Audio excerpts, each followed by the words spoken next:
CBCE, na pessoa do Alexandre, o convite para estar aqui e poder conversar um pouco com vocês sobre a parte de produção científica, que foi o tema que me deram, a produção do conhecimento relacionado ao alto rendimento.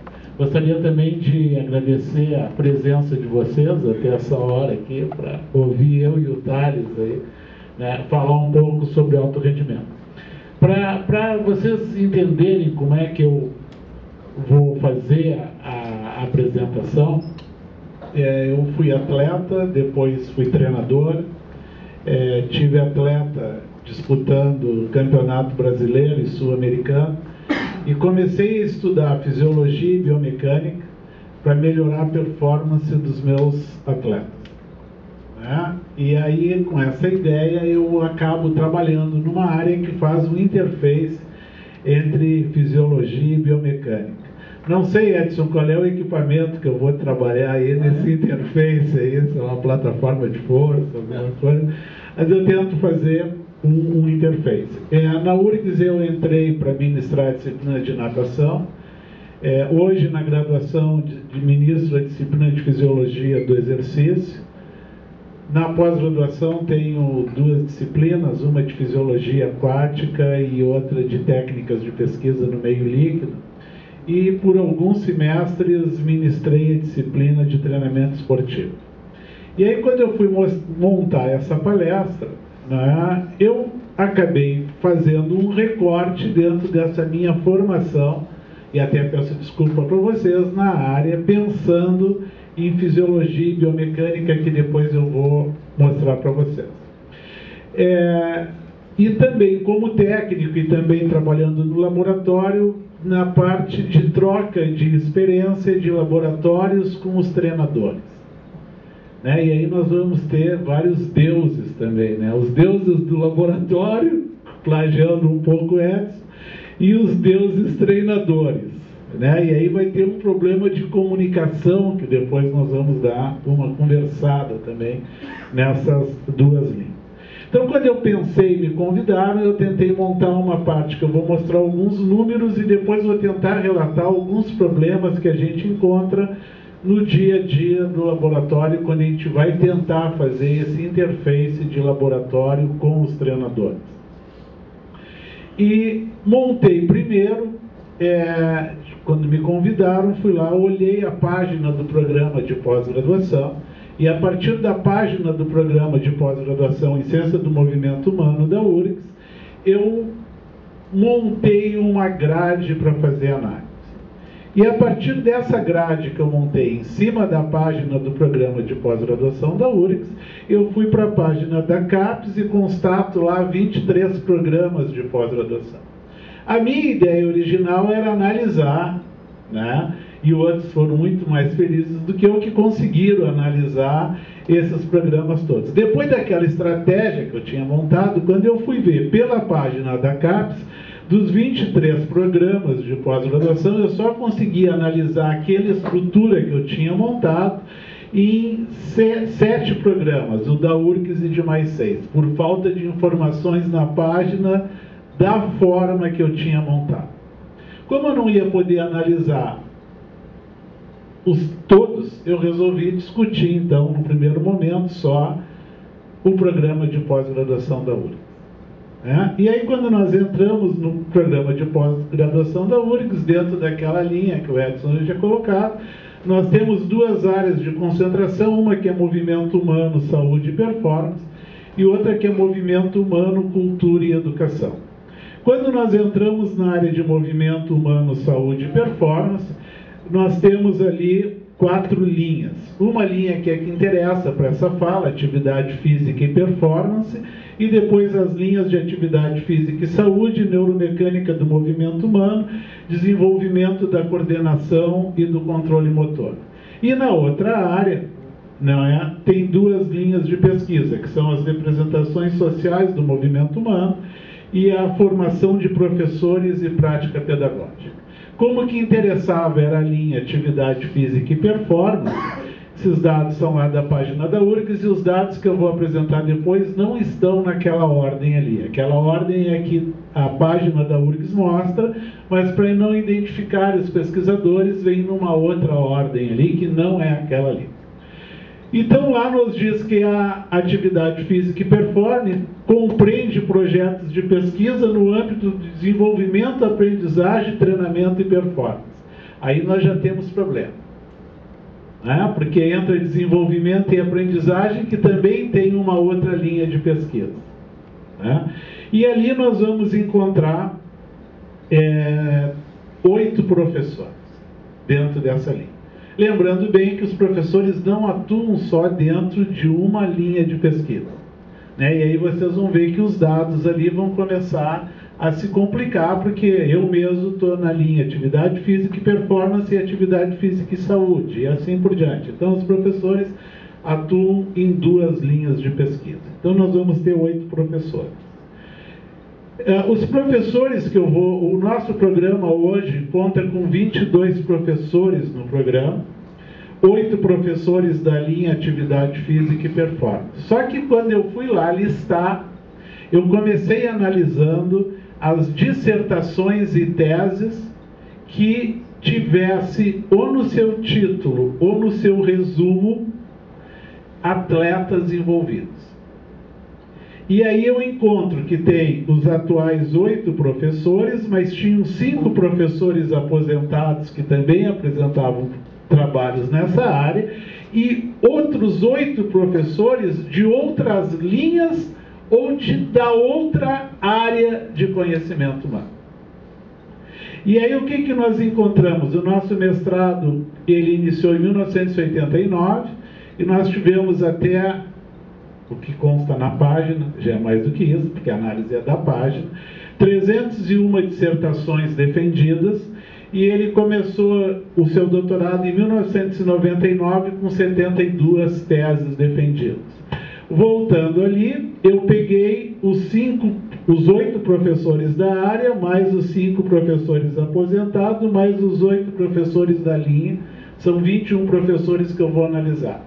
16 do quadro atual de 22.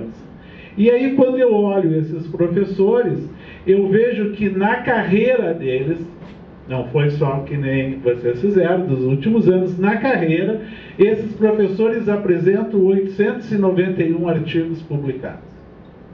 Tá? Os 21 professores aqueles ali, né? E aí eu passo a fazer uma análise disso aí. Bom, primeiro, vamos ver o segundo parâmetro, não o primeiro aqui, que nós vamos, para vocês entenderem que até tem alguns erros de interpretação. Eu peguei como parâmetros de performance o que tem a ver com a minha linha de investigação. Eu parti do pressuposto que parâmetros de performance são parâmetros fisiológicos ou biomecânicos. Tinha que escolher um Deus ali, que tu não citou, que é um híbrido, né? Entre, não é a fisiologia biomecânica.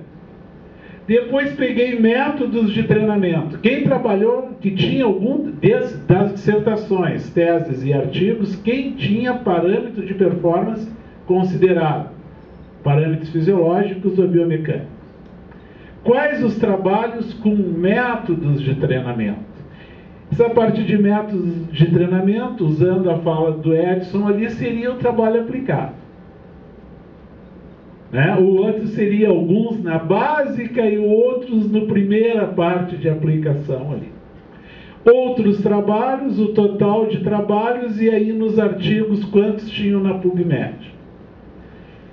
O que aconteceu? Todos os outros que não tinham parâmetros fisiológicos ou biomecânicos, eu classifiquei como a amostra era de atletas. Então aí entram trabalhos na área de motivação, na área do desenvolvimento, na área da história, na área da sociologia e assim por diante. Por isso que entrou as outras áreas. E aí o que nós vamos olhar quando a gente olha aqui? Aqui são dissertações de mestrado, teses de doutorado ou artigos científicos. O M, o D e o A, né? O que a gente começa a ver? Nós temos poucas dissertações e teses. Se nós pegarmos a linha aqui, por exemplo, teses de doutorado em que a amostra é atleta, partindo do pressuposto que a amostra de doutorado ali não está como parâmetro e nem como método, nós não temos nenhuma. Dos 8 professores aqui, estão os 8 professores cadastrados na área. Uma coisa que chama atenção é que tem um professor cadastrado na área que não tem nenhuma dissertação, nenhuma tese e nenhum artigo na área. E está cadastrado na área. Quer dizer, o que esse professor continua fazendo aí, se na vida dele, dentro da instituição, não tem nenhuma orientação de mestrado, nenhuma de tese e nenhum artigo publicado na área? Aí vem aquele problema, tem que jogar esse professor em 2 áreas. Ele não está na área de performance, ele está noutra. E aí nós vamos encontrar um professor. Tá? Quando nós vamos ver a relação ali, né, nós vamos ver que, por exemplo, dentro dessa área, desses 8 professores, na carreira deles, eles tiveram 367 artigos publicados, sendo 42 na PubMed. O que daria um número razoável ali dentro da evolução. Antigamente não se pensava nisso, tipo de... E como está toda a produção da vida dos indivíduos, né? Vários professores com nenhum artigo na PubMed. E aí vem aquela discussão. Eu já sou um pouco contrário ao termo avaliação que vocês usaram. Nós estamos fazendo uma discussão na nossa universidade, lá não no nosso programa, mas na pró-reitoria de pós-graduação, em que a gente acha que a CAPES não avalia, que a CAPES ranqueia. E nós vamos fazer uma avaliação desse programa. Eu acho que todo o problema da produtividade, de aumento de produção dessa correria maluca, é porque a CAPES não tem critério de avaliação, ela tem critério de ranqueamento. Se tivesse critério de avaliação, ia ser bem mais fácil, não ia ter essa loucura que está aí hoje em dia. Então, o que nós vamos encontrar, e o que me chama a atenção e que o Edson mostrou antes? O que seria o foco principal de uma linha de atividade e performance seria produzir o conhecimento de métodos de treinamento. E aí, o que nós encontramos com esse professor? Tem um professor que orientou 2 trabalhos de mestrado com métodos de treinamento, nenhuma tese de doutorado, e tem 3 artigos publicados sobre métodos de treinamento.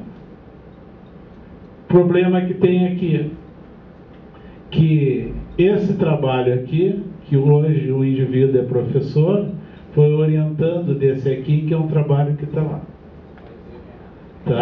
Não. Então, nós vamos ter 3 que na realidade seriam 2. Ou seja, nós não estamos produzindo no que seria o foco principal, que é a parte aplicada. E quando nós vamos para os artigos, só tem 3 também dos 367.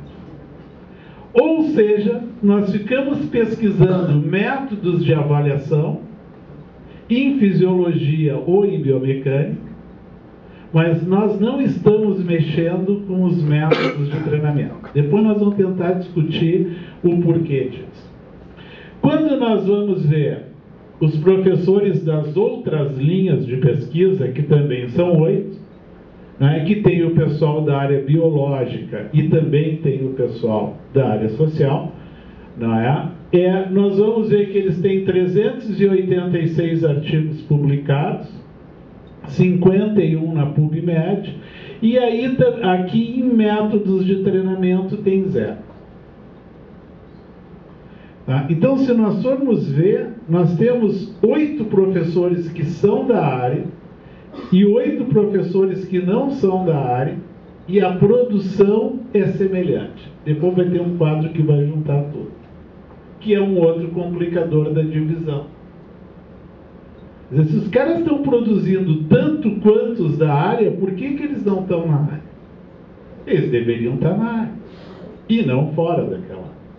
Quando a gente pega os professores aposentados, e aí são 5 professores aposentados, não é? O número de artigos diminui bastante, né? Tanto é que tem um professor do programa que já está fora de lá, com 0 artigos publicados na sua carreira, no seu currículo. E era professor de um programa nível 5, com 0 artigos publicados.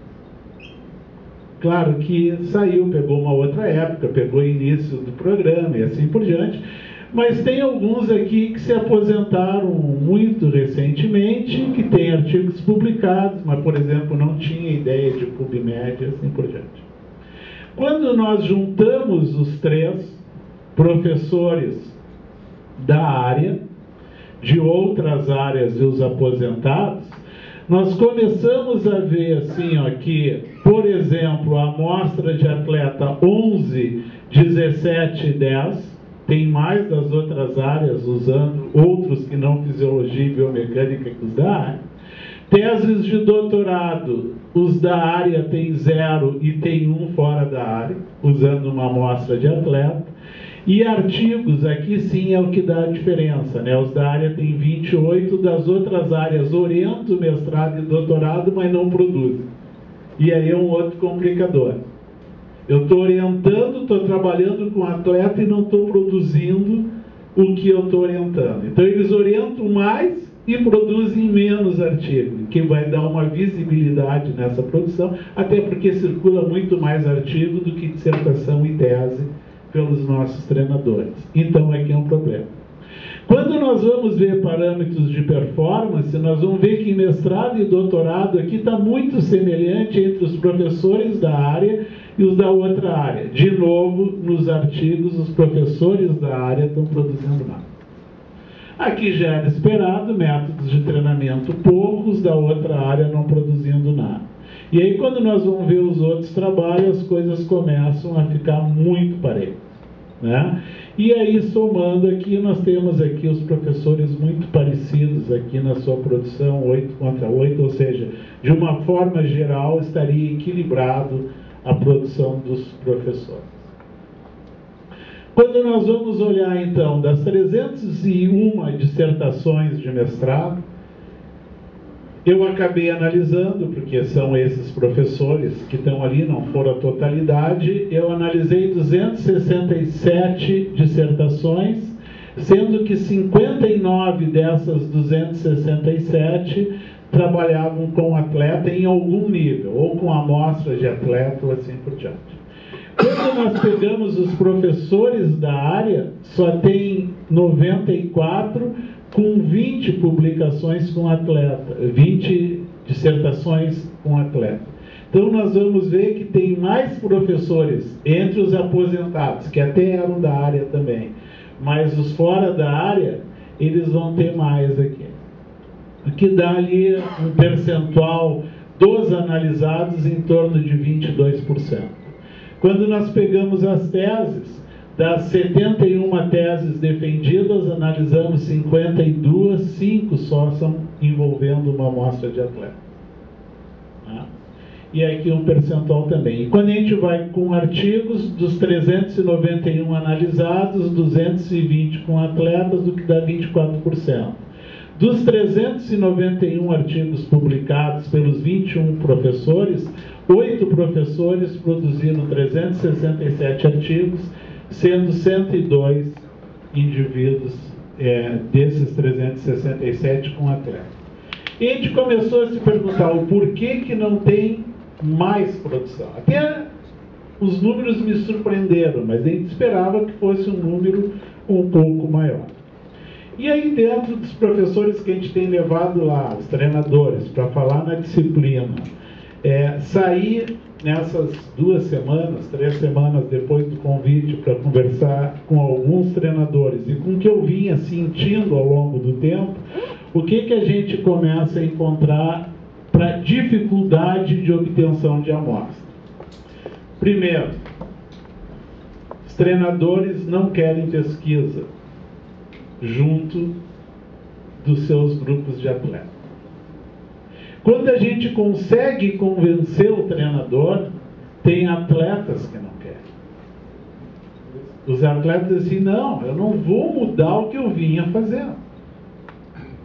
O ano passado entrou 2 alunas para fazer mestrado comigo, treinadoras, disseram que tinham a equipe na mão, entraram com um projeto, as 2 com um método de treinamento. 2 meses depois de entrar, elas vieram para mim e disseram assim, ó, os clubes vetaram. Eu sou a treinadora, eu ia experimentar, e se eu fizer, eu estou fora do clube.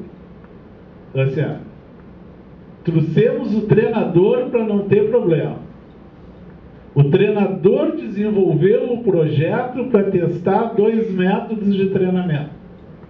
Quando vai fazer, o clube diz, aqui não. Então, complica, né?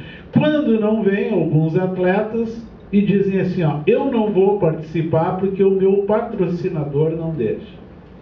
Quando o patrocinador nem sabe o que nós vamos fazer. Então fica muito em cima do atleta.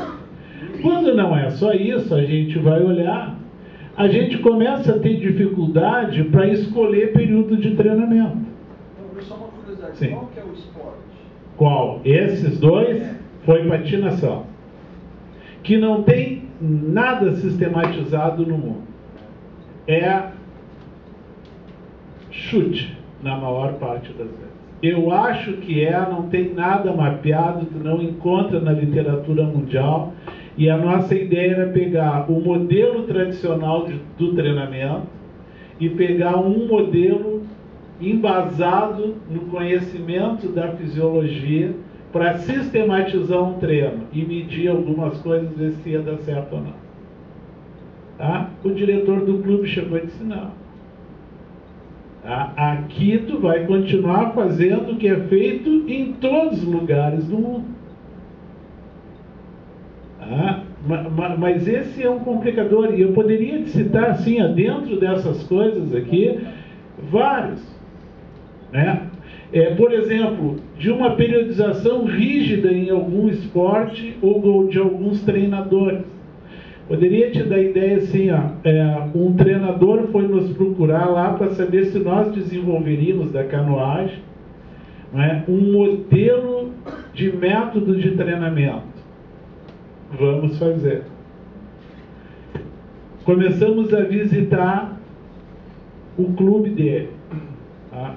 Com um patrocínio de uma firma interessante do Rio Grande do Sul, tinha dinheiro, podia bancar o que a gente quiser, porque a pesquisa, algumas coisas saem caro. Só que quando nós fomos ver, assim, não tinha sistematização nenhuma. Canoagem, Rio Guaíba, né? O treino vai ser assim, assim, assim. Virou o vento, não tem treino, vai para a sala de musculação. O treino hoje é de musculação, o rio está liso, vai fazer canoagem. É a realidade do esporte.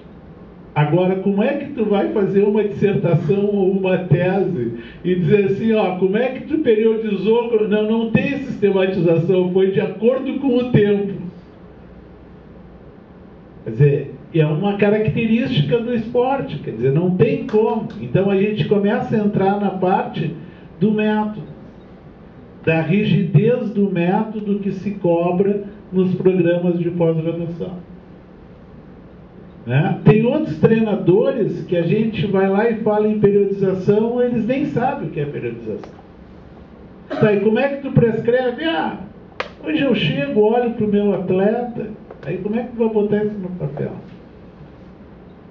Né? Ao menos na linha que a gente trabalha ali dentro daquela interface da fisiologia e da biomecânica. Então nós temos problema. Outro, nós temos alunos da pós-graduação recém-saídos da graduação e sem experiência com treinamento de alto nível. Então não vem problema para ser pesquisado. Cada vez mais dentro dessa parte de produção e tudo, os alunos estão terminando a graduação e estão entrando no programa de pós-graduação. E aí como é que nós vamos pegar um aluno desses Quer dizer, ele nem tem motivação, ele nem conhece para poder desenvolver um programa. Né? Aí quando tem alguns treinadores que querem, a primeira pergunta que eles fazem, por exemplo, de natação do Brasil, vários. Tá, Cru, e lá é presencial? Então não tem como ir. Como é que eu vou sair aqui de São Paulo para fazer um programa presencial com vocês? Eu tenho equipe aqui, tenho dinheiro, não sei o que, não posso fazer à distância? Não, nosso programa não permite.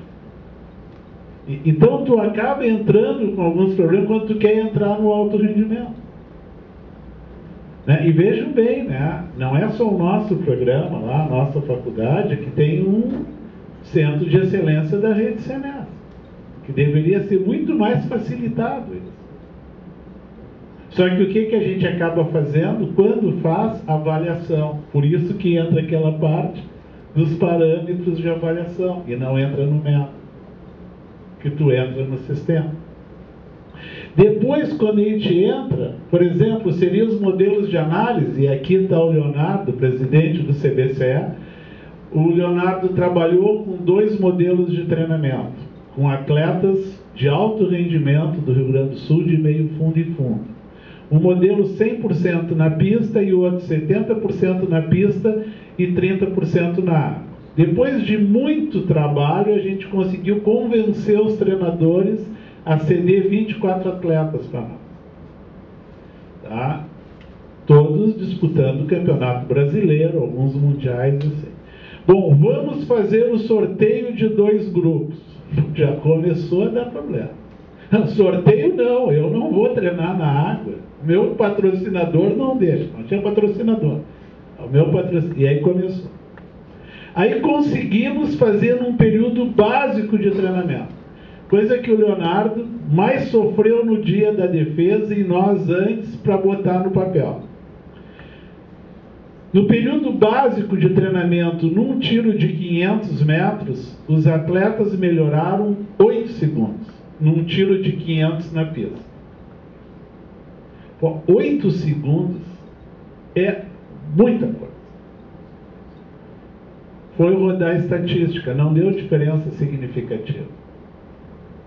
E aí o que tu diz? Que não deu diferença, o teu treinamento não é eficiente, ou tu não segue o modelo rígido e diz que 8 segundos num tiro de 400 no atletismo do período básico é da água para o vinho. Qual foi a opção que a gente teve que fazer? Vamos seguir o método rígido. Não teve diferença no método de treinamento.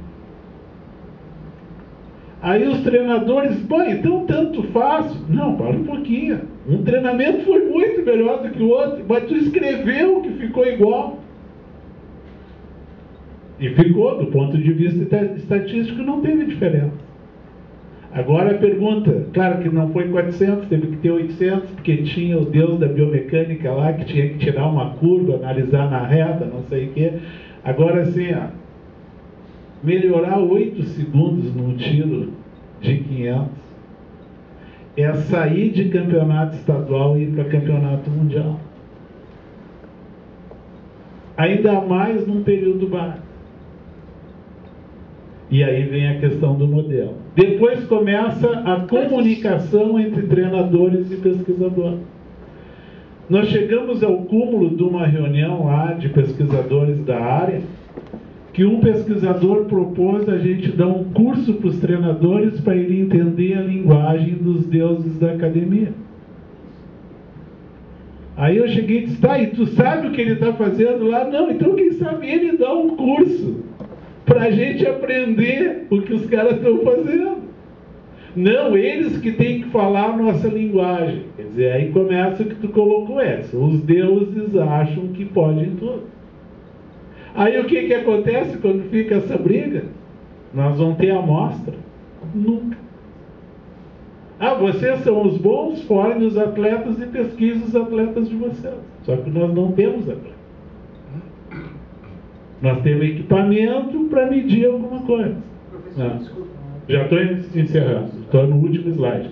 né? Aí começa também o não conhecimento das técnicas de treinamento por parte dos pesquisadores. Então, os pesquisadores não conhecem as técnicas de treinamento, os treinadores não conhecem as técnicas de avaliação e prescrição. Estou falando no geral. Claro que tem as particularidades, tanto dos pesquisadores como dos outros.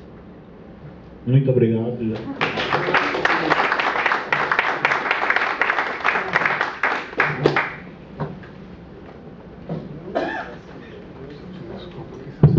Muito obrigado, professor, pela agradável intervenção. Professor Tales, da área de Atividade Física e Saúde, por gentileza. Utilizar o microfone. Bem, boa noite a todos.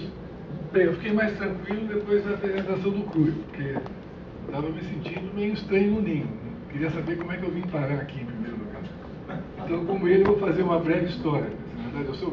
A sorte que a gente tem de ter mais tempo de vida, ter mais idade, é de poder ter algumas vidas numa única existência, vamos dizer assim.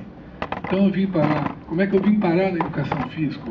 Como é que eu cheguei a essa questão... ou pelo menos a ser escalado por uma sessão que envolve treinamento físico. Em primeiro lugar, eu sou médico, trabalhava em São Paulo, trabalhei durante quase 20 anos lá, e trabalhava em UTI, trabalhava em hemodinâmica, fiz cardiologia, fiz cateterismo, e sempre me interessei por exercício, e mesmo quando eu resolvi estudar exercício lá, fazendo especialização em medicina do esporte, depois de 14, 15 anos de formado, na USP, e fazendo especialização em fisiologia do exercício na Paulista, eu não encontrei resposta para algumas questões minhas básicas, a respeito do próprio treinamento que me interessava pessoalmente, já que eu gostava de correr, participava de São Silvestre, essa coisa toda.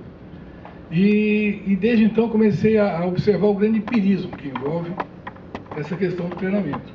Acho que não é só o pessoal da canoagem que não sabe muito bem o que está fazendo. Mesmo quem diz que sabe o que está fazendo, quando a gente vai observar melhor, a gente constata que não sabe muito bem o que está fazendo. Tem algumas questões que até hoje eu não encontrei resposta. Por exemplo, por que um nadador de velocidade tem que fazer aquela quilometragem toda, sei lá, treinar como se fosse um ultramaratonista, né? Em termos de volume de treinamento, etc. Eu não encontro explicação para isso quando a gente pensa em especificidade, por exemplo, do treinamento, pelo menos em algum momento do processo.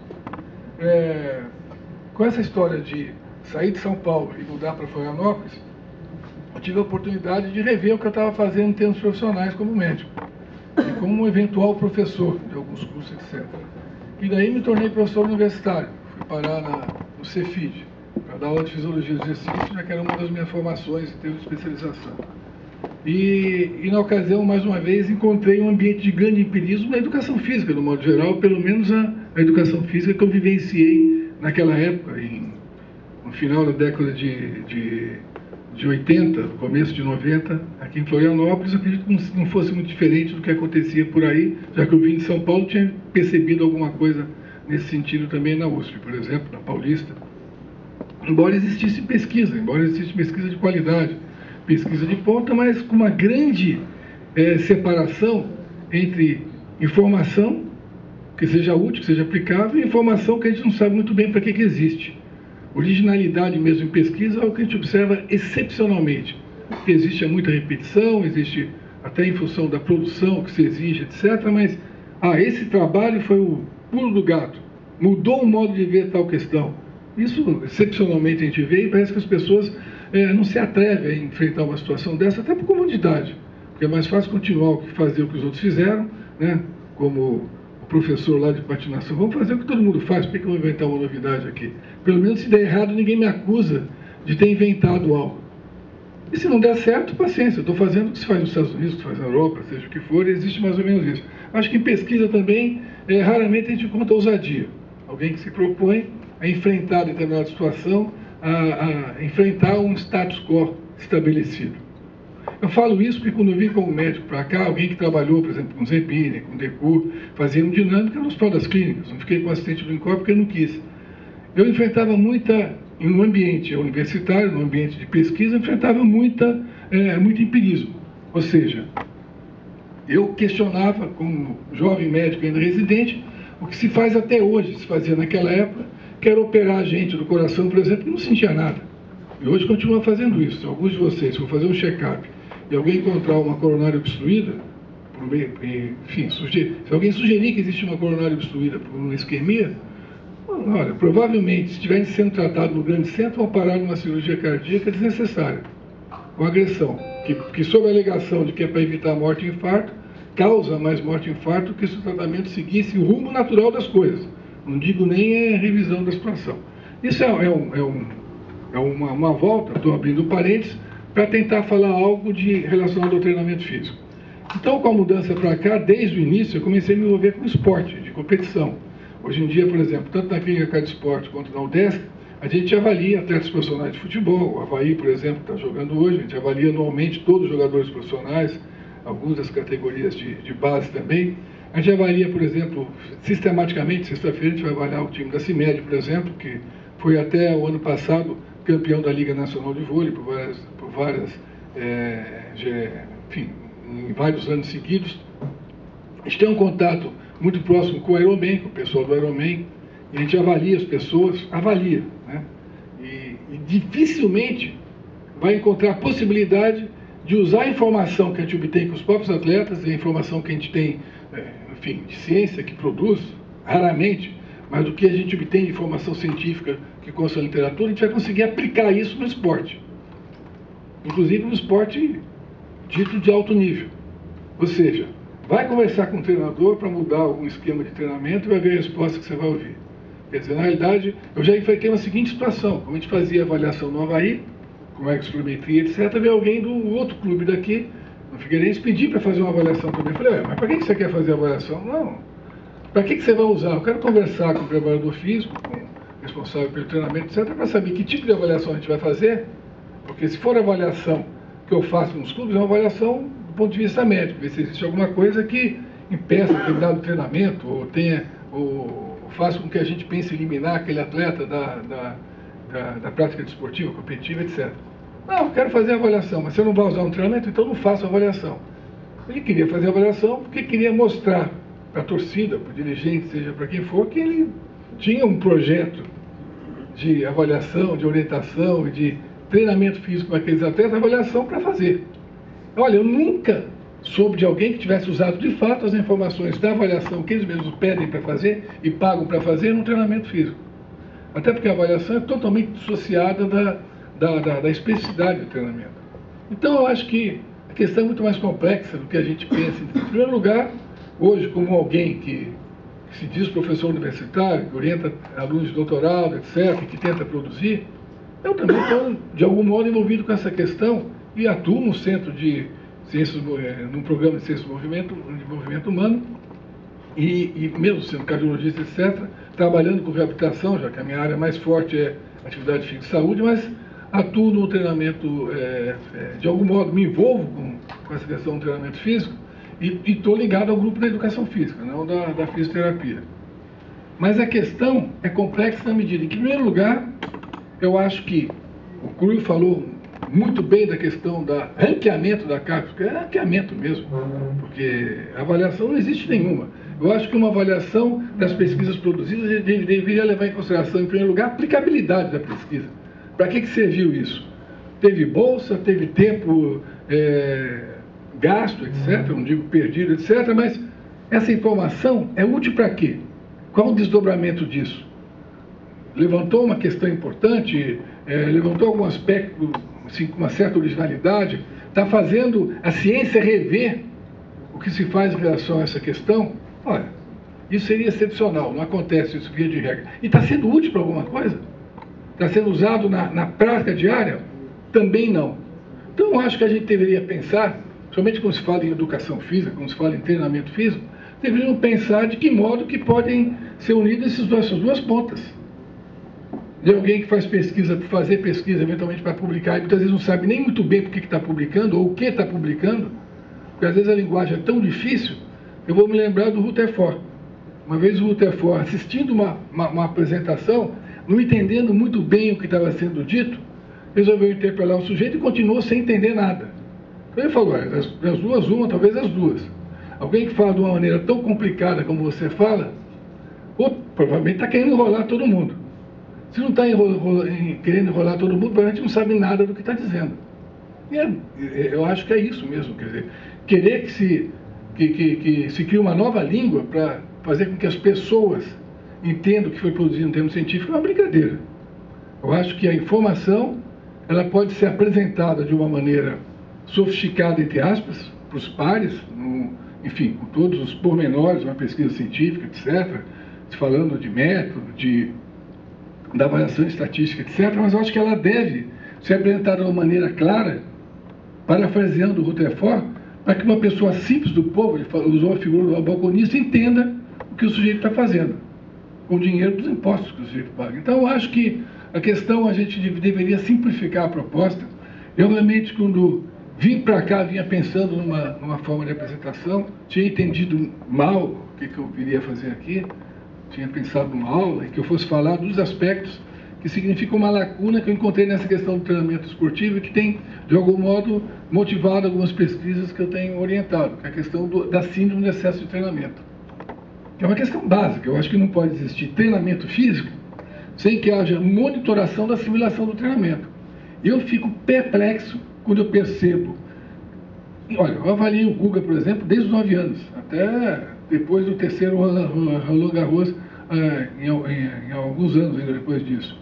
Como eu falei, tenho contato com o pessoal do futebol que está na Série A, o pessoal da CIMED que ganha algumas vezes a Liga Nacional, que talvez seja a melhor, mais competitiva do mundo hoje de vôlei. Olha, ninguém monitora a simulação de treinamento. O treinamento é empírico, embora exista macrocírculo, esquema de treinamento, etc., em algumas modalidades, e que se repete, a coisa se reproduz, mas ninguém avalia a assimilação de treinamento a ponto, por exemplo, de interferir no treinamento do indivíduo que não está assimilando como os outros. Quando se constata um excesso de treinamento, às vezes é por uma fratura de estresse, ou porque o sujeito começou a pegar uma pneumonia atrás do outro, ou porque ele não consegue mais render, perdeu capacidade de render, ou seja, já está no fim da linha. Então, eu acho que a questão deveria ser repensada nesse sentido também. Eu acho que um fórum como esse, que discute ciência, e que ciência, em última instância, tem que se tornar algo útil, tem que se transformar em luz, transformar em internet que todo mundo usa, etc. Não é isso? O que era ciência inicialmente, que poucos usavam. Eu acho que tem que tentar discutir essa questão com os interessados no processo também, e o grande desafio é esse. É fazer com que as pessoas falem uma língua comum e que a informação seja de fato aplicada. Em excesso de treinamento, por exemplo, a gente criou um instrumento simples no TCC lá, que é o óbvio lulante do Nelson Rodrigues, a Cassiano, ou seja, a todo atleta de ponta, entenda-se como o Guga, que não se incomoda que a gente cite, já participou de algumas discussões dessa, entenda-se como o pessoal da Superliga, seja do que for. Quando eu pergunto para um atleta o que é pior para o técnico dele, como é que está sendo a curva de frequência cardíaca em função do treinamento, eles não sabem dizer. Como é que está sendo a pressão arterial sistólica e diastólica, ele não sabe dizer. Isso não é coisa de médico, não. Treinamento assimilado com o componente aeróbio, obrigatoriamente tem que levar a redução de frequência cardíaca basal e tem que levar a queda de pressão arterial sistólica e diastólica. Se não está modificando, não está adiantando. Está preservando o que foi conquistado. Mas se está piorando, como acontece algumas vezes, isso é uma luz não amarela, é vermelha já, para rever o treinamento. Não se faz isso. E muito menos se pergunta se observa como é que está o apetite, como é que está a qualidade do sono, etc. Eu não vou nem falar em verificar a variabilidade de frequência cardíaca para verificar se está havendo uma modulação autonômica de maneira adequada. Então, quer dizer, eu queria levantar para a discussão esse aspecto. Não tem muito que dizer, quer dizer, na realidade, eu acho que muita coisa foi discutida hoje. Nessa altura do campeonato, nesse horário, eu estou preocupado comigo mesmo, que tossia a beça, se fosse continuar tossindo hoje, estou dando graças a Deus que não tossi até agora, e não quero começar a tossir, mas eu acho que a gente deveria repensar essa discussão que se faz no meio acadêmico, entre aspas, né?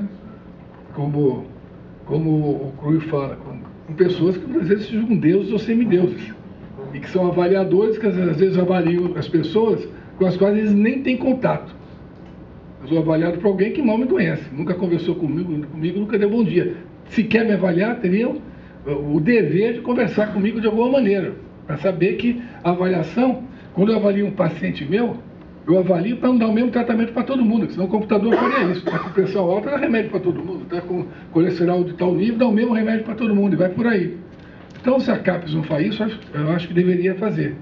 E se um treinador não faz isso, dá o mesmo esquema de treinamento para todo mundo, deveria fazer.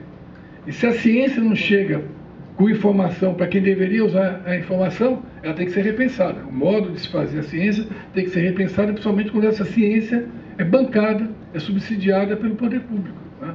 Grande parte das vezes. Então é isso. Obrigado pela atenção. Obrigado, professor. Quer compor a mesa? Professor Tales também.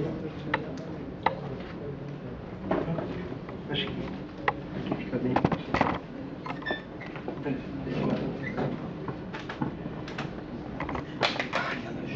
Então temos alguns momentos aí para questionamentos, não é? Não sei se alguém gostaria. Pode ajudar?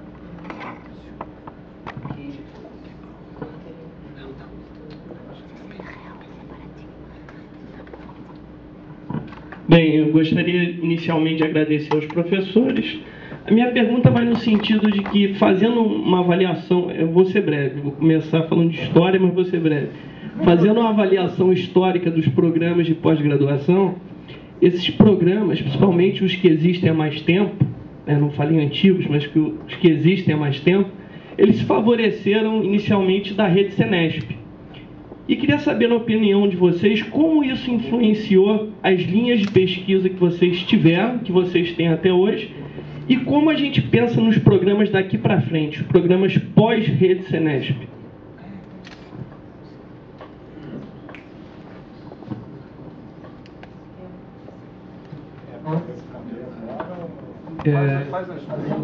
Também vou tentar ser breve. Eu tenho dois questionamentos. Um é a banca e o outro é a direção do CBCE. Eu fui muito grato ao professor Tales. Ele influenciou muito nessa minha vida acadêmica porque ele foi o orientador da pessoa que validou o instrumento que norteia 99,8% das minhas pesquisas, que é o Bruno. Então eu gosto muito do Tales, tenho uma admiração por ele. E a primeira pergunta é, em função desses mega eventos que vão acontecer e aconteceram como o PAN, né? Copa e Olimpíadas, provavelmente esses técnicos, esses atletas, eles vão ter um interesse nessas avaliações que nós produzimos. Eu já trabalhei com seleção de vela, avaliei atletas da seleção de ciclismo em altitude, que foi um trabalho inédito, e em função desses mega eventos que estavam acontecendo. Sendo isso, no Brasil, existe uma possibilidade de aumentar a produção daquelas dissertações e teses, assim como no impacto disso em publicações internacionais? Essa é uma pergunta. E a segunda é ao diretor do CBC. Em função, o diretor científico e em função da rede Senesp, quando fala me arrepia, tá? Isso que eu falou já tinha marcado aqui. Em função disso, existe a possibilidade do CBCE fazer uma mediação, um diálogo, uma conversa com as confederações brasileiras e federações brasileiras para que facilite o acesso de pesquisadores, porque a gente encontra muita dificuldade nesse acesso, sendo que o Senesp não tem contribuído muito e o COB também tem algumas restrições. Existe essa possibilidade? Essa é a minha pergunta.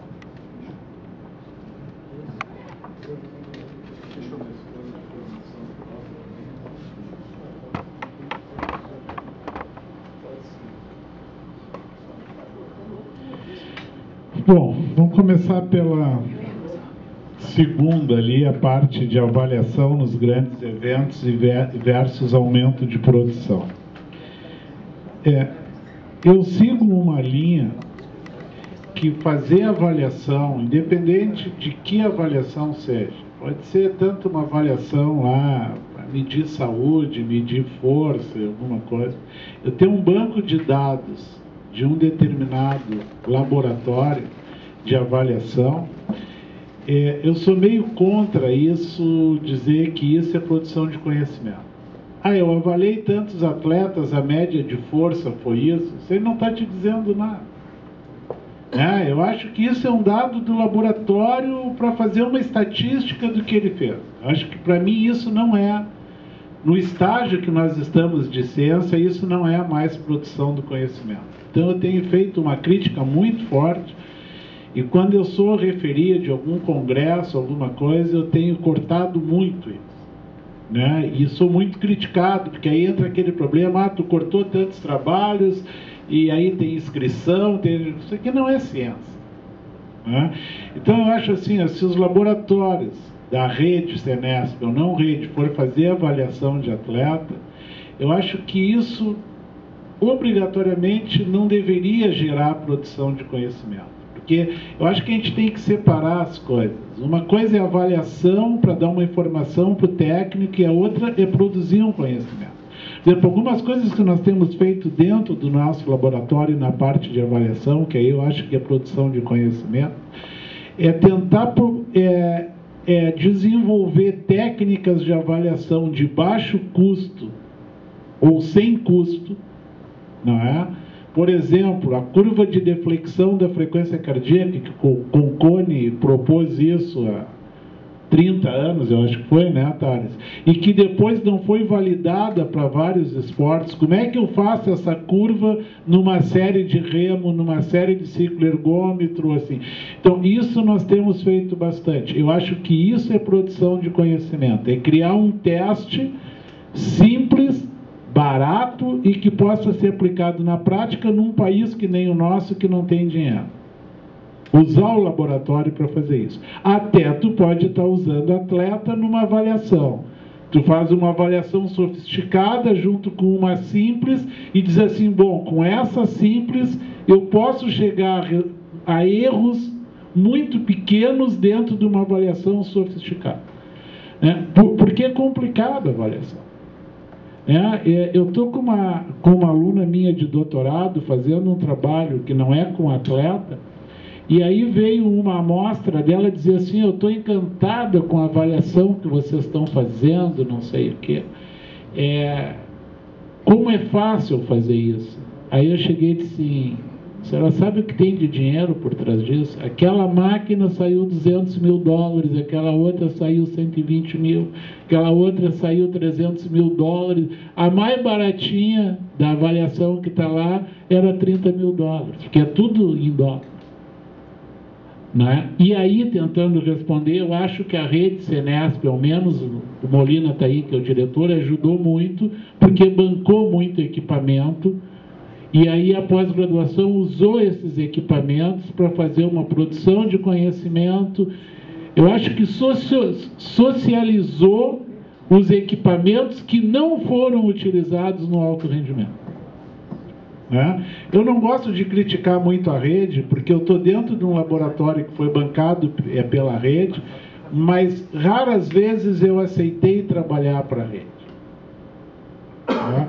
E por que isso? Uma das primeiras vezes que me convidaram era para avaliar uma determinada equipe, eu não vou dizer qual, tá? Patrocinada por uma confederação, 2 meses antes do Mundial.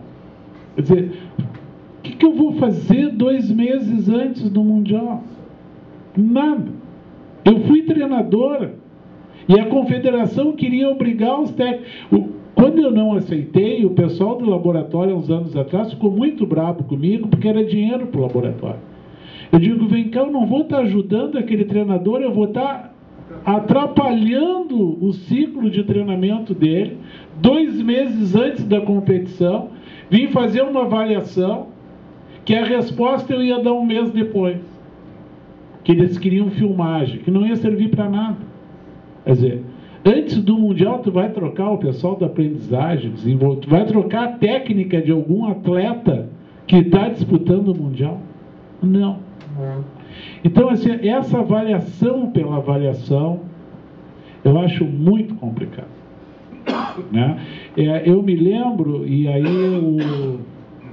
passavam lá em Santa Maria, num esporte teu, quando foi uma seleção brasileira lá, fechou um contrato com um laboratório para a gente fazer a avaliação e acompanhamento de treinamento. Meu orientador, na segunda avaliação, perguntou assim, vocês usaram algum dado nosso? Não. Então eu não avalio mais. Tá, mas tem um contrato de mais 2 avaliações. Fala com um aluno meu de graduação ou um mestrando. Se ele quiser fazer, eu libero o laboratório, eu estou fora. Avaliar e tu não usar, foi o que o Thales colocou. Tá? Então, eu acho assim, eu acho que a rede ajudou, a rede Senesp ajudou muito o nosso programa de pós-graduação.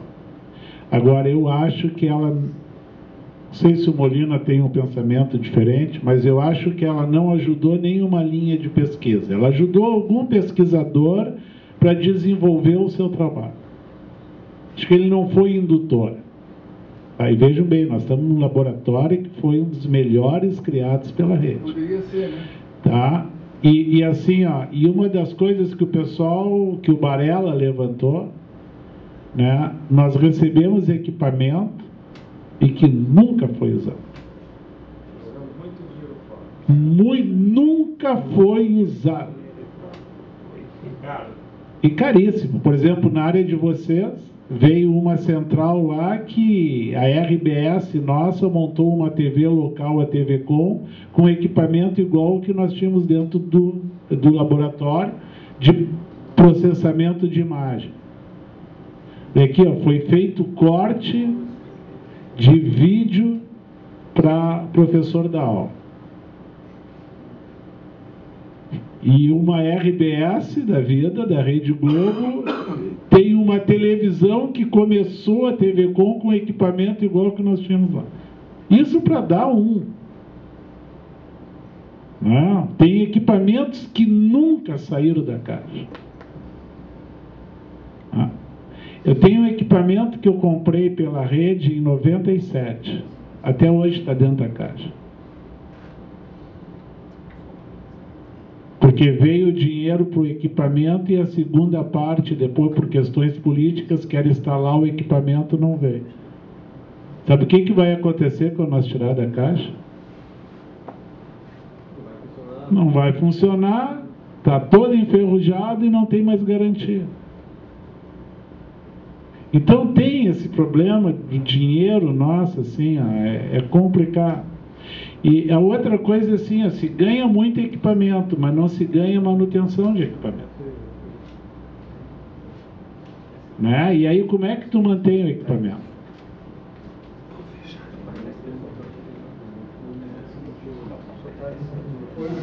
Na realidade, eu acho que o CRU colocou bem essa situação. Eu acho que, inclusive, eu acho que seria interessante essa avaliação, respondendo já a questão que você fez também em seguida, de abrir espaço para que as avaliações aconteçam. Elas têm que ter razão de ser. Não dá para fazer avaliação porque alguém cismou de fazer avaliação. Eu acho que a questão, o X da questão é essa. Tem que gerar um conhecimento que modifique um comportamento e melhorando o resultado. Isso poderia ser medido. Aqueles indivíduos que passaram pelo processo de avaliação, fizeram parte de um grupo que apresentou o melhor resultado em termos de desempenho, atingiu meta, ficou acima do previsto e apresentou o melhor resultado em termos de proteção da saúde, então o processo funcionou e até dá uma publicação, um estudo. É um modelo que pode ser repetido. Se ninguém fez isso, ninguém sabe se aquilo foi útil ou não. Até porque não houve uma avaliação para saber se aquilo resultou em algo. Eu acho que os recursos poderiam ser melhor aplicados à medida que houvesse, de fato, uma avaliação das consequências do uso desses recursos. E isso pode acontecer, eu acho que a academia pode contribuir para isso. Produzir informação científica, de modo a que evidencie quais seriam os protocolos de avaliação que, de fato, respondam algo que permita o treinador melhorar o treinamento, que permita ao treinador evitar o agravo de saúde que está em curso, muitas vezes nem é percebido. Então, dá para fazer isso. Mas isso não foi feito. Né? Na verdade, os números são contados em função dos números de vídeos avaliados, etc, etc. Mas qual foi o resultado disso? Ninguém sabe. Então, eu encerro. Só para encerrar ali, só contar uma historinha ali, para que essa relação de pesquisador-treinador é complicado. Né? A gente tinha desenvolvido lá um método de avaliação de baixo custo através da velocidade crítica que já vinha usando. Tu pega 2, 3 distâncias ali, pega o tempo do atleta, bota numa equação da reta e tu tem o ponto do segundo limiar. E nós fomos fazer com atletas de um grande clube de Porto Alegre, né? Porque eles queriam uma avaliação sofisticada e nós estávamos mostrando para eles que eles podiam fazer aquilo numa rotina e não pagar uma avaliação de curva de lactato caríssima, mas para usar algo de forma rotineira. E aí eu pedi os tempos, e aí eu dizia, ó, vai dar a curva quando ele fizer tal tiro, vai dar o ponto de queda. Aí os caras queriam comprar o programa que eu tinha, que eu estava com um computador com os tempos dele. Eu digo, pessoal, não precisa comprar, é um Excel aqui com uma equação da reta. Os caras, não, nós queremos comprar o programa. Eu digo, cara, é o Excel, eu te ensino a fazer a equação da reta. Ah, não, mas se tu não nos vendeu o programa, nós não vamos usar, porque não é bom, tu está nos mostrando outra coisa, tu tem uma coisa escondida dentro do computador, né? E continuaram comprando do laboratório a avaliação por curva de lactato, que dava sempre no mesmo ponto uma avaliação indireta. Então, assim, eles queriam comprar um programa que eu não tinha, dizer, cara, tá aqui, eu te dou uma cópia, né, do Excel aqui, do programinha dentro do Excel, te ensino a fazer. Não, é outro programa que tu tem aí dentro. Então também tem essa. É bem complicado. Foi o pessoal do Inter. Hã? Foi o pessoal do Colorado, não? Se fosse futebol, eu ia dizer que era porque eu sou gremista, né? Eu queria até dar um exemplo. Dar um exemplo da própria exometria. A gente faz, eu pessoalmente faço uns 60 testes aí por semana de pacientes e de atletas. E a gente recebe, por exemplo, hoje em dia tem os treinadores de equipes de corrida, por exemplo. Então eles obrigam que os indivíduos que eles estão orientando façam o teste. Encontrei com um deles outro dia, eu estava dando uma corridinha na beira-mar, encontrei com o sujeito e falou, olha, seus exames são muito bons, mas eu queria saber, eu calculei, estimei a frequência cardíaca de treinamento e não está batendo muito bem com aquela informação que está no teste. Eu falei, você não tem que estimar nada, aquilo lá está determinado. Frequência cardíaca pico, frequência cardíaca no limiar 1, frequência cardíaca no limiar 2. Você vai usar isso no treinamento de volume, vai usar isso no treinamento de ritmo. Não, mas o percentual não está em 80%, não tem isso é individual. Então, realmente, o que falta, às vezes, num simples exame, é que a informação chegue de maneira adequada a quem vai usar a informação. Muitas vezes não usa porque não tem um mínimo de informação adequada, né, para usar aquela informação. Então isso tem que ser pensado realmente. E quando se fala em treinamento, não de alto rendimento, mas de melhor rendimento, eu acho que uma área que está evoluindo muito é a área da reabilitação. Eu trabalho com reabilitação, isso eu posso dizer que somos pioneiros aqui no Brasil, já que a gente iniciou o programa de reabilitação não como forma alternativa de tratamento, como forma prioritária de tratamento para coronariopata que estava indo para a cirurgia cardíaca e deixou de ir para entrar no programa, para paciente com angina, que a gente resolve iniciar um treinamento para aumentar o limiar de isquemia, atualmente com portadores de doenças vasculares periféricas, e todos os treinamentos com especificidade. Tem ciência venosa que causa uma úlcera varicose, vai treinar a panturrilha, vai melhorar a bomba periférica. Esse retorno venoso é evidenciado pela petrosmografia, etc. E eu acho que, inclusive, modelos, formas diferentes de treinamento. E discutindo o resultado no fim do jogo, em desfechos que a gente queira considerar nos estudos. E uma questão que eu acho que é importante, eu até me esqueci, muitas vezes a gente começa a falar e esquece que começou a dizer. Mas é a relação, inclusive, de, por exemplo, tem atletas cardiopatas. Então, um ósteo, por exemplo, que é o fato público, é um coronariopata grave, com 2 angioplastias, com um infarto que foi abortado por uma angioplastia e que foi artilheiro nacional há alguns anos atrás.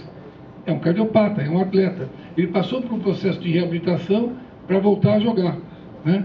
E como tem diabéticos com grande desempenho, e o grande lance da reabilitação hoje é justamente a individualização. A gente costuma dizer, qual é a lógica do processo? Não é dar o treinamento porque o sujeito é coronariopata, porque ele tem insuficiência cardíaca, é dar o treinamento de acordo com a situação dele. Então tem indivíduo idoso, cardiopata grave, que corre na esteira e está no esquema de treinamento adequado. Tem jovem aparentemente saudável que andando se coloca na zona adequada, ou seja, e a gente observa isso no Ironman, observa isso em outras atividades, mas na reabilitação a gente observa isso com uma grande evidência. Eu acho que as coisas têm que se integrar mesmo, têm que se misturar. Por isso que o Magnus deve ter falado disso, mas eu acho que não dá para pensar em publicar certas coisas só na revista da área, ou na revista de Educação Física, quando a informação interessa muito mais gente. A informação interessa para quem do treinamento físico, interessa para quem lida com reabilitação, a da reabilitação pode interessar quem lida com treinamento físico, inclusive visando performance, ou seja, na realidade, às vezes é interessante misturar canais. Então, nem sempre, eu acho que tem que privilegiar a publicação, tem que ver a aplicabilidade, quanto mais abrangente for a aplicabilidade dessa informação, maior sucesso, independente de onde tenha sido publicado. Só um minuto para a sua conclusão. Desculpa.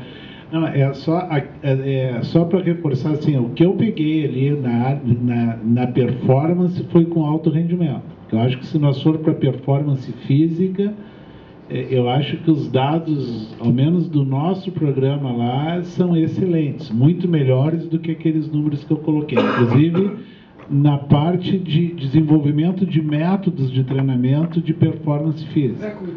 Sim, e isso eu acho que tem bastante coisa. Né? O que eu tentei me deter ali para deixar claro foi na parte do alto rendimento. Aí sim eu acho que, por exemplo, nos métodos de treinamento, ter 2 trabalhos de mestrado e doutorado é muito pouco. Né? Numa produção ali de 301 dissertações e 72 teses. Agora, quando a gente for pegar método de treinamento visando melhora de qualidade de vida de performance física, bom, aí não, aí nós estamos trabalhando com um número muito maior do que aqueles 2 ali. Com certeza aqueles outros trabalhos todos ali iam reverter para o outro lado. Encerrando essa mesa, eu gostaria de passar o certificado ao professor, agradecendo e parabenizando, né, o certificado do 4º Fórum Permanente ao professor, né? Igualmente, professor Tales, obrigado. E aproveito para solicitar o diretor científico, que é o presidente, para fazer o encerramento das atividades do dia, não é? Que é importante. Então, gente, rapidamente, tá? O Tiago, eu queria fazer uma referência porque as coisas não acontecem sem um apoio, um suporte muito grande, né? Eu sou muito privilegiado pelos alunos, os amigos que eu tenho. O Tiago é aluno da graduação, vários aqui, e ele tinha uma pergunta para fazer para vocês. Como a gente está perto das 10 horas, ele mesmo falou, professor, eu quero depois que o Cru e o Thales, por favor, deem um minutinho de atenção ali para o Tiago, que é uma pergunta importante. O Tiago trabalha com atletas paralímpicos, né, atletas com deficiência, e é um jovem, entra na 6ª fase, né, Tiago? Na 5ª fase, e já tem atleta dele que ganhou medalha agora no Campeonato Brasileiro, atleta com deficiência, que é um programa social que tem ali. Então, não vou deixar de fazer essa referência, tá? Porque aqui todo mundo é importante, né? Desde o palestrante até o nosso aluno de graduação. Queria agradecer muito vocês, nós estamos aqui em 30 pessoas, começamos o fórum às 2 horas com 60, 70. Isso significa que as pessoas que estão aqui ou podem, porque alguns não estão, eles me justificaram, é gente que mora aqui e tal, mas a gente demorou um pouco mais. O planejamento era a gente terminar 9, estamos terminando 9 e pouco. Mas por uma razão, porque as pessoas estão interessadas em perguntar, em responder. Né? Queria fazer realmente um agradecimento. Estava com alguns alunos meus aqui de fora e que não têm, né, noção, porque são jovens, não tem uma perspectiva muito clara ainda da importância de vocês aqui, dos palestrantes, das pessoas que aceitaram vir aqui. Às vezes conhece melhor o trabalho do Thales, que tem uma referência nacional, é professor dele, mas não sabe quem é o Barella, quem é o Ever, quem é o Cruel, tantos outros que estão aqui com a gente. Então é muito importante a gente valorizar que é o espaço que o CBCE tem. E amanhã a gente vai ter uma programação muito boa, com 4 mesas, uma mais light, porque é o dia todo, 4 mesas. Justificar vocês, hoje não era para ficar assim tão duro, e o que a gente fez foi trazer o Dirceu e o Juarez para hoje, porque senão a gente não teria o debate que ocorreu, eles iriam embora, eles tiveram problemas. Lembrando que o Rodak até teve um problema com a filha, que se machucou. Então, na verdade, eu acho que valeu bastante a pena. O Ricardo, da mesma maneira, nós não estamos devendo a resposta para ti sobre o CBCE e o Senesp, temos uma experiência grande aí. Só para vocês terem uma ideia, 2 anos atrás, 1 ano e meio, chamaram a gente para ir no Pinheiros, de São Paulo, para dar uma palestra sobre o trabalho que a gente fazia com a psicologia, com a vela. e tinham vários presidentes de confederações, e todos eles pediram, pelo amor de Deus, para o Senesp da UDESC dar um jeito de fazer avaliação lá, com todos os problemas que a gente tem. Conclusão, né? Os atletas e os técnicos estão lá, largados. Nós estamos na universidade com uma estrutura querendo fazer, e aí eu acho que uma pergunta, eu não tenho como deixar de dizer isso, né? O COB e o Ministério do Esporte são os órgãos que têm o dinheiro. Então, o que o COB faz? O COB gasta o dinheiro nas federações com base no que o técnico ou o presidente, que está lá há 20 anos, está pedindo. Então, essa que é a grande verdade. Infelizmente, esporte de alto rendimento são presidentes de federações que estão há 10, 15, 20, 30 anos lá. E esses caras é que voltam para o presidente continuar. E aí eles vão ouvir o Cruel, o Alexandre, o Thales, o Barella. A gente vai lá, às vezes, faz alguma coisa, realmente uma discussão da política de esporte nacional é importante, né? Pessoal, 10 horas, daqui a 15 minutos, 20 minutos, estão convidados, a placa do Pizza Hut, atrás do Pizza Hut o restaurante Bianco, tá? Eu já falei com o proprietário, está lá nosso espaço reservado, convido todos para o jantar do fórum. Muito obrigado, hein, gente?